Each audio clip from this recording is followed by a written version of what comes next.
C'est un des animateurs préférés des Français, une des vedettes du service public, avec 2 émissions quotidiennes. Nagui a le vent en poupe et n'est pas prêt de s'arrêter là, puisque N'oubliez pas les paroles sera également diffusé le samedi à la rentrée, récupérant la case de Patrick Sabatier et de son jeu mot de passe. Il sera également en prime time samedi soir pour un numéro spécial de N'oubliez pas les paroles 100% tube. Bonjour Nagui. Il faut ouvrir le micro, bah oui. Vous savez, pourtant, c'est de la radio. C'est de la radio, vous devriez savoir. Quel idiot. Je parle de moi, pardon, quand je dis quel idiot. Oui, bonjour, pardon, je suis mal réveillé. Merci d'être avec nous, ça fait plaisir de vous voir sur Europe 1. Merci de m'accueillir. Vous êtes venu pour récupérer la case de Cyril Hanouna ou ça n'a pas de rapport? Non. Je reprendrai la phrase très élégante de Robert Namias à votre micro en disant on passe par Europe 1, on quitte Europe 1, on y revient. Ou pas. Voilà. Je rajouterai le ou pas. Fabien Fabien, pas Robert, c'est son papa. Ouais. Exactement. Qui a été le premier, pour l'anecdote, qui a été premier à m'engager à faire de la radio professionnellement à Paris. C'était sur 95.2 à l'époque. C'est d'où mon lapsus lingué. Pardon.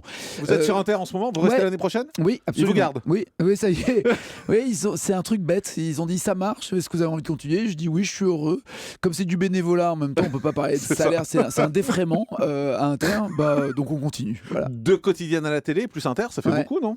Ça fait beaucoup, c'est une question d'organisation, c'est pas vous que j'apprendrai ça. Dès l'instant où il y a une équipe autour de soi, parce qu'on est la pointe immergée de l'iceberg, on a l'impression qu'on fait tout seul. Il y a énormément de personnes, et heureusement, qui nous aident et qui travaillent. On fournit des emplois aussi. Et j'ai l'impression on se nourrit en fait de tout ce que l'on peut apprendre dans les différentes émissions. Voilà, il y a des anecdotes ou des informations que je peux apprendre à midi, que je ressors à la radio. Il y a des vannes même auxquelles je peux penser le soir et qui me font penser à un gimmick, on va dire, à la radio. Enfin voilà, tout est un système de vase communicant, mais il faut pas, et vous avez raison, le moindre écart, c'est-à-dire la moindre soirée de copains, le moindre, le deuxième ou troisième verre de rouge, allez, ça y est, là c'est fini, on le subit. Je vous parlais de Cyril Hanouna, donc on le sait qu'il va quitter Europe 1, il cartonne à la télé avec son talk show. Exact. Il y a Arthur aussi qui a lancé un talk show en début de semaine, il a un peu plus de mal. Ça vous tente pas, vous, cette idée de faire un talk show plutôt que des jeux? Pas du tout. Je suis passé par la case nulle part ailleurs en 99.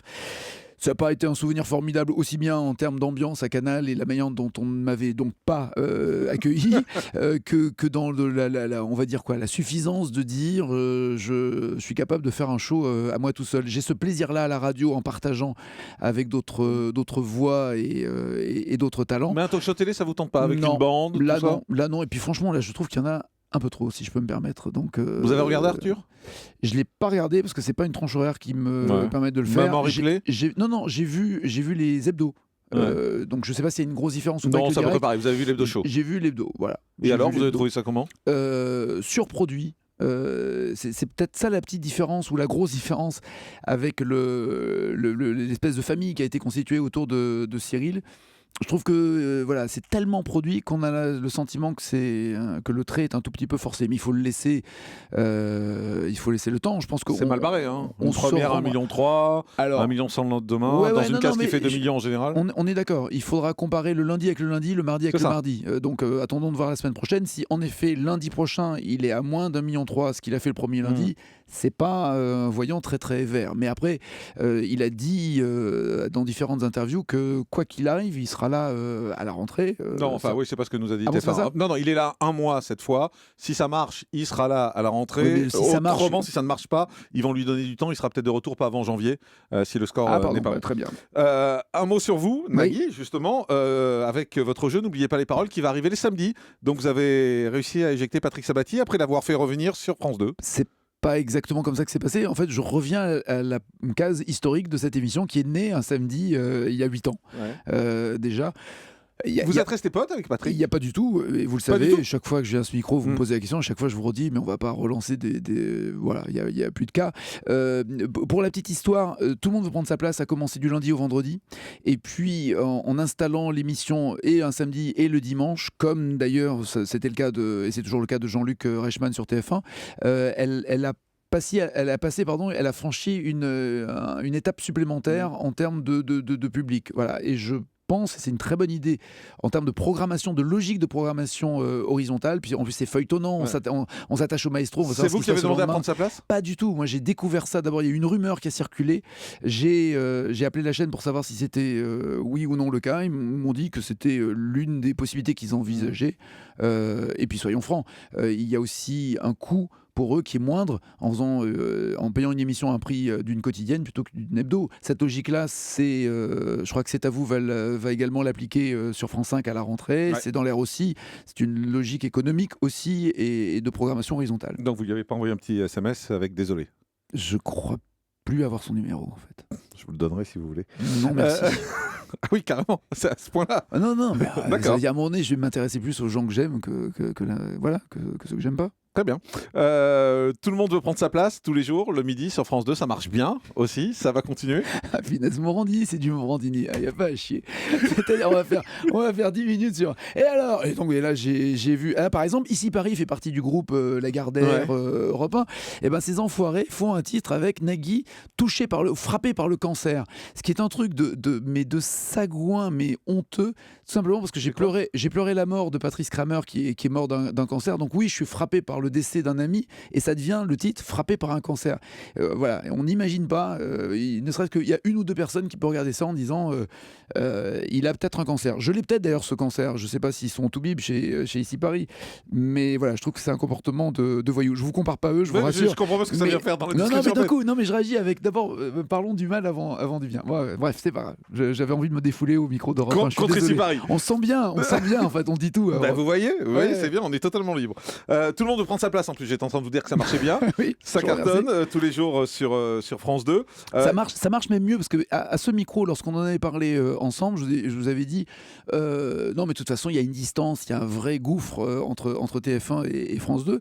Et là, sur la fameuse cible des femmes responsables des achats de moins de 50 ans, on est pratiquement à égalité, voire de temps en temps devant. Donc c'est assez surprenant et agréable, alors que nous allons fêter nos 10 ans à la fin du mois de juin, début juillet. Mais j'ai appris aussi que TF1 allait faire la fête en même temps, de manière c'est un hasard. Je pense, un hasard de la programmation. Ouais, ça doit être ça. Forcément, ça ne peut être qu'un hasard. Je pense. Je vais finir par regretter de l'avoir annoncé trop tôt qu'on faisait les 10 ans à ce moment-là. Cette émission va continuer, bien évidemment. Vous réfléchissez à d'autres jeux ou alors là, vous avez cela, ça marche bien. Alors, j'ai toujours dans un tiroir ou sous le coude, de fonction de l'expression que vous préférez, des jeux d'avance, mais il n'y en a pas tant que ça. Parce que la tendance n'est pas au jeu. Globalement, si vous voulez dire c'est compliqué, dites-le jusqu'au bout, parce que sinon ça faisait juste c'est con. Je sais. J'ai cru mon micro s'était refermé, alors je me suis arrêté net et j'ai regardé mon écran. Donc oui, c'est compliqué d'abord de trouver de nouveaux jeux et de séduire le public.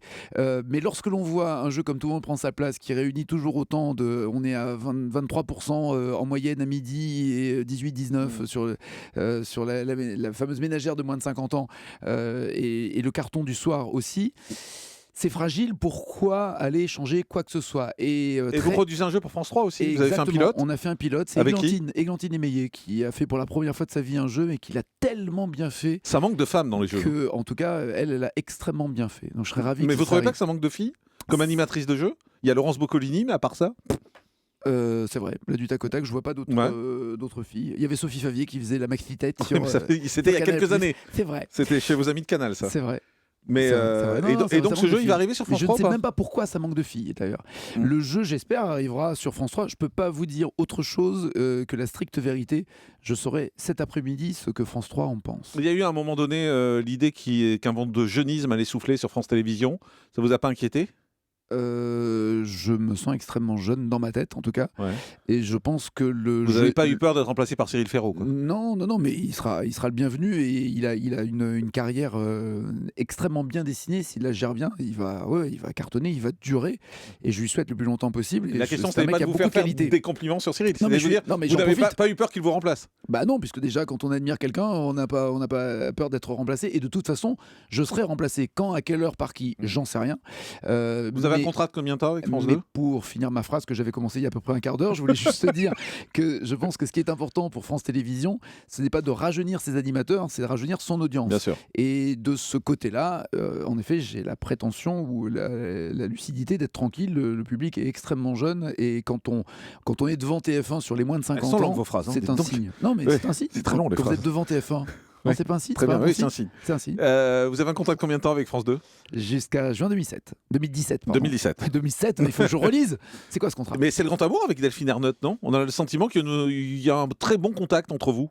Alors oui, amour, je veux pas galvauder l'expression, mais non, mais très sincèrement, on s'est regardé dans le blanc des yeux, on a décidé ensemble de ce qu'on allait faire, on s'est serré la main en disant parole donnée, et ça n'a été uniquement lorsqu'elle est devenue présidente et qu'elle avait la possibilité de faire des contrats et de les signer que les contrats ont été signés. Et tout a été respecté sur une parole donnée. Moi, ça me suffit. Sa première décision, ça a été de remettre à l'antenne Taratata. Ouais. Même si les audiences sont pas exceptionnelles, ça va continuer? Quand vous faites 4,7 millions en prime comme première émission... Non, je parle des deuxièmes parties de Moi, soirée je parle de en ça, général. déjà. Oui. Non, mais je parle de ça. Oui.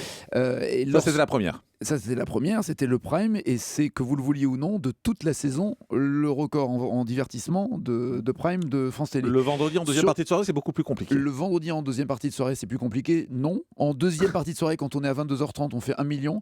Quand on est à 23h45 minuit, on en fait 500 000. Oui. Et mécaniquement, plus on est tard, moins il y a de monde. C'est Mais pas pourquoi une on vous met surprise si pour tard? personne. Parce que ils ont des logiques de programmation de 52 minutes par 3 épisodes, comme c'était le cas avec les Candice Renoir. Ça continue l'année prochaine? Ça continue l'année prochaine, et on reprendra fin septembre avec Alicia Keys en invitée exclusive pour notre première émission, et on fera un prime qui sera diffusé courant octobre. Très bien. À nouveau au Zénith. Pop Show, c'est fini? Pop Show, ouais. Voilà, vous voulez des phrases courtes, je vous en fais une. C'est très court. Non, c'est fini. Ouais. Vous le regrettez? Ouais. Je me suis mal débrouillé. C'est pas. Pourquoi? Une erreur. Une erreur. On a cru à. On a essayé une formule entièrement musicale. On a essayé une formule totalement humour. On va revenir essentiellement avec Tout le monde joue en prime et en direct interactif. On va revenir avec des N'oubliez pas les paroles, comme on va faire ce samedi soir. 100% tube. 100% tube, ouais, c'est ça, avec des personnalités qui viennent chanter pour des œuvres caritatives. Ça, il y aura plusieurs épisodes. Je fais déjà un jeu musical tous les soirs et en prime. Peut-être c'était un jeu musical de trop Pop Show. On va réfléchir à d'autres choses, mais ça va. Donc vous êtes plutôt heureux? Et extrêmement heureux. Vous avez d'autres projets? Je kiffe ma vie. D'autres projets? Prendre des vacances, je pense, cet été en ayant mis suffisamment d'émissions en boîte. Et non, mais je rêve de produire, par exemple, des documentaires et des fictions. On travaille beaucoup sur des projets, notamment avec Canal+ et France Télévisions. Ah bah oui, ça va bien avec Canal+. Ouais. C'est parce que c'est pas les mêmes dirigeants qu'avant? Exactement. C'est ça, Exactement. le changement, c'est maintenant. En tout cas, vous êtes bien placé pour savoir que tout change à tout moment, partout. Donc, Effectivement. tout est fragile. Allez, on fait une pause, on se retrouve dans un instant. Carpe Restez avec diem. nous. Ouais.